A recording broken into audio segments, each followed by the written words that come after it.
It's a natural reaction. They start mixing the facts in. They put their story with your story, like that's really what happened. Women front for these fellas, fellas front for these women. It's a trait that's passed down from old heads right down to their children.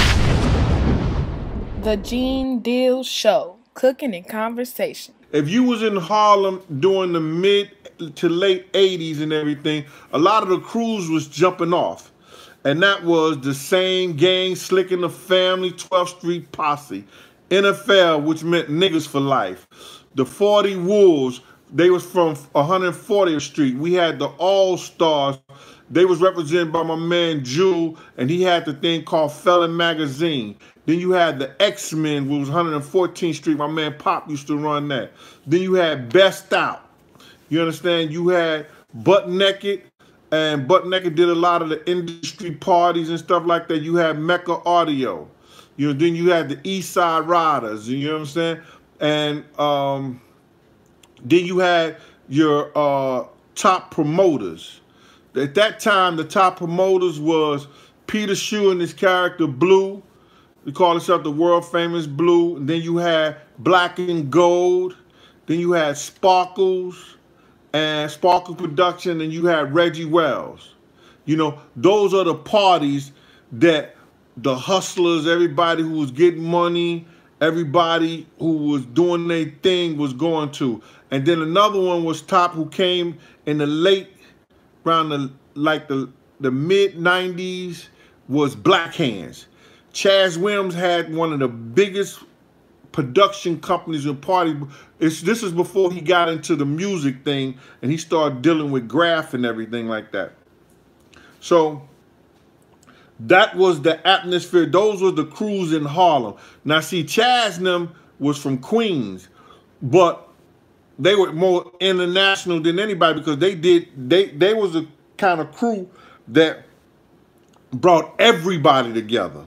See, Chaz brought people from Brooklyn, Queens, Staten Island, Baltimore. His shit was more international because he used to give parties all over the country. Now, it was a marketing thing called In the Streets. They used to do a lot of industry stuff too. So that was the atmosphere as far as the different crews in Harlem that I gave you, which was Same Gang, Slick and the Family, 12th Street Posse, NFL, the 40 Wolves, All-Star, connected with Felon Magazine, the X-Men, Best Out, Butt Naked, Mecca Audio. You understand? Those were the crews that was in Harlem. You had a couple of other ones, but they wasn't out there big. And then you still had those cats from Lenox Avenue. I think it was the like around 129th Street. But they was more into the rap shit. They wasn't into like giving the parties and giving the different functions. And the Best Out was one of the top ones. Yeah, Big L was my man. I seen him the week before he got killed, man. Yeah, I'm not gonna address none of this stuff like that right now because I'm gonna tell the story, and then if you come back and I hit you up. But when I seen Big L's name, I had to say something because I seen him. He was vest up the week before he got killed, and we was at the Bronx barbecue, and I seen him with a vest on. I was like, and he had a bodyguard. I was like, yo, L, what's wrong? Everything good, man? He said, yo, I'll talk to you, Gene, about it, man, but I'm good and everything like that. I said, yeah. We was at BBQs in the Bronx. We used to go up there on Saturdays night. They had a little comedy thing. That dude, what's his name? He was a comedian. He used to run that stuff, Capone, yeah. And I seen him that, and then the next week he was murdered, man. He was a hell of a fucking rapper, man. You know, he'd have kept Harlem on the map for a long time. You know what I'm saying? All right. So now, these crews start giving parties. A lot of these guys in these crews was hustlers, though. They was getting money. You know what I'm saying? They was out doing their thing, but then they would give a party and convert that money.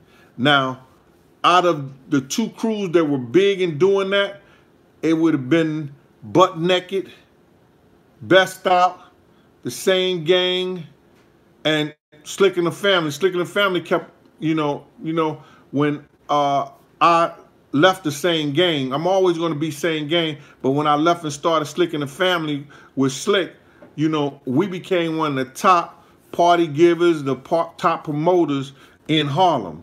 You know what I'm saying? So then the All-Stars came along with Jewel, and they used to give like the little fancier little thing when niggas was dressing up. We kept it all the way gully. We kept it all the way hood.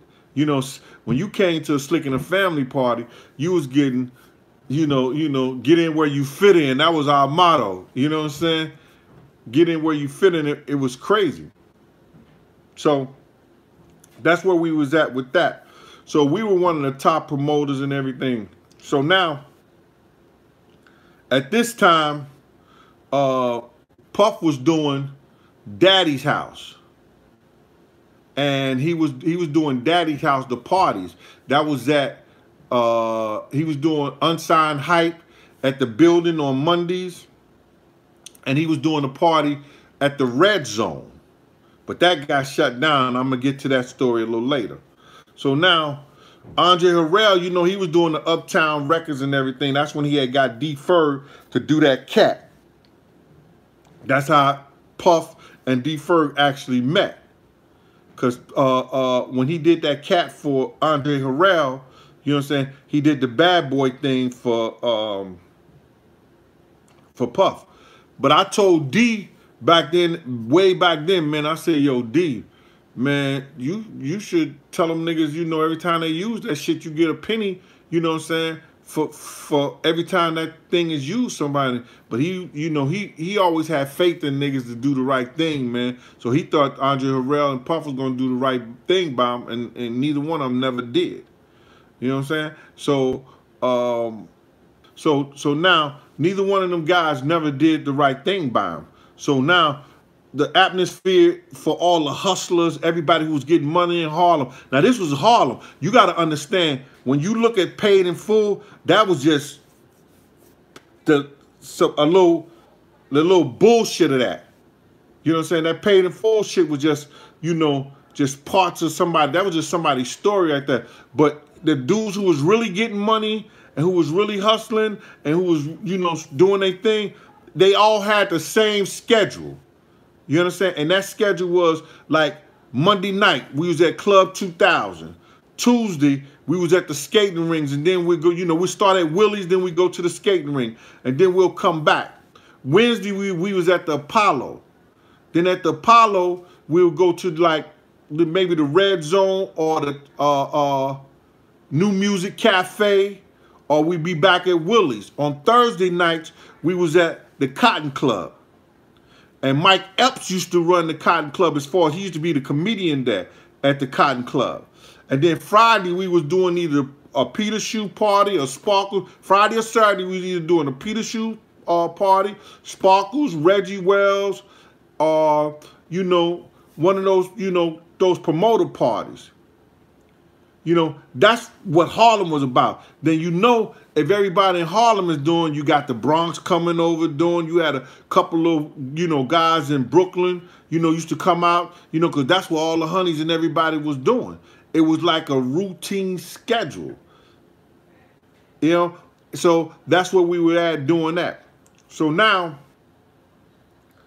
when Puff come into the picture, he become a part of the Same Gang, so now the Same Gang started doing little parties, but he never was anyone to try to promote the parties with the Same Gang. He just always came to the parties as just a member or one of the places that we went to, because he wasn't even that big. He didn't start getting big until he got with Wolf and them and Butt Naked, and that's after Andre Harrell had fired him.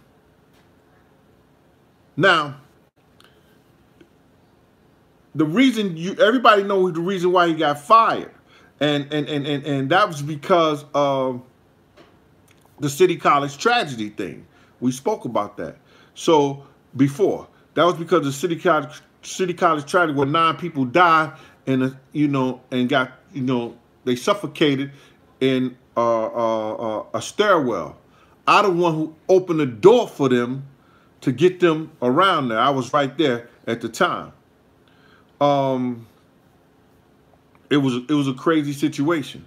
So now we are at the point whereas that we trying to figure out, you know, what we're doing, you know, regarding the whole atmosphere of, you know, what we trying to make the same gang, what we trying to make Slick and the Family doing, because we were making a lot of money back then. You had guys that were taking $5,000, you know, for throwing a party, and you was making $20,000, $30,000, $40,000 in one night. You know, one time we would give a boat ride, and then after the boat ride, we'll give a party. We'll make $15,000, $20,000 on the boat ride. Then it's an after party. Then you make another $10,000 or $15,000. It may not seem a lot of money, but for somebody putting up $5,000 or $6,000 and you bringing back $30,000, $40,000, that's some good money back then.